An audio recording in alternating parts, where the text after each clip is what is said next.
Pendant cette période de confinement, la rédaction de La Tribune a choisi de donner la parole aux créateurs, indépendants, salariés, chefs d'entreprise, avec ces lettres du confinement, vos enseignements reçus lors de cette crise économique et sanitaire sans précédent.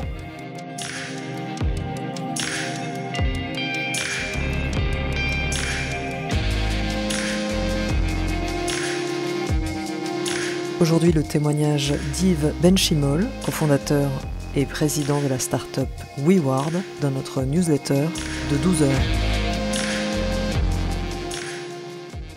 La crise sanitaire que traverse actuellement l'Europe a de lourdes conséquences économiques et financières, notamment pour les jeunes pousses qui s'inquiètent à présent pour leur avenir. Nombreuses sont les startups qui ont vu leur croissance et leur activité s'arrêter brusquement à cause des mesures mises en place pour freiner la propagation du Covid-19. L'épidémie en cours a forcé le gouvernement à fermer l'ensemble des commerces et impose un confinement total de la population. Les habitudes de consommation et le besoin sont entièrement bouleversés et il faut s'adapter très rapidement. Deux marchés ont particulièrement été impactés, celui des applications mobiles et celui de la distribution. Le premier a subi un changement drastique dans les usages. Le temps passé sur les applications a augmenté de plus de 30% en l'espace d'une semaine. Les grands gagnants sont les applications liées à l'éducation des enfants, les solutions de visioconférence, les jeux mobiles, les réseaux sociaux, les services de vidéo à la demande ou encore les services de livraison à domicile.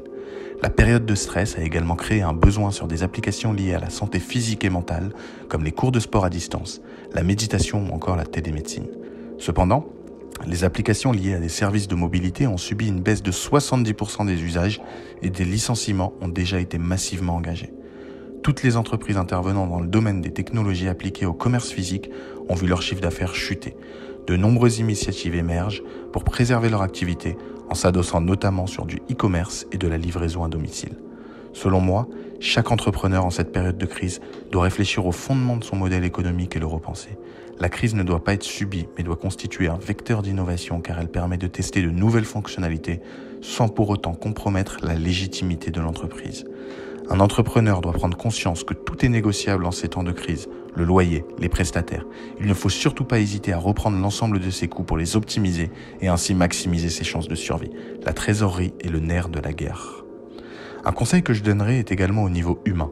Le télétravail change radicalement notre façon de fonctionner, mais aussi l'humeur des collaborateurs. Il ne faut pas négliger l'impact psychologique et être réellement à l'écoute de ses employés. Il reste capital de penser que cette crise est une étape et que le futur doit être appréhendé aujourd'hui. Le monde d'après, du moins pendant plusieurs mois, voire même plusieurs années, ne sera pas le même.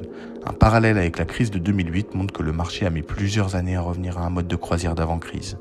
Chacun, et particulièrement les grands groupes, vont tenter de limiter la casse en utilisant sa trésorerie pour supporter les pertes de ces mois de crise sanitaire avant d'étudier de nouvelles opportunités. Chaque entreprise aura une démarche beaucoup plus héroïste à court terme sur les solutions qu'ils mettront en place. Enfin, en ce qui concerne les investissements en start-up, elles doivent sortir grandies de cette crise au risque de véhiculer le message d'un modèle économique pas stable.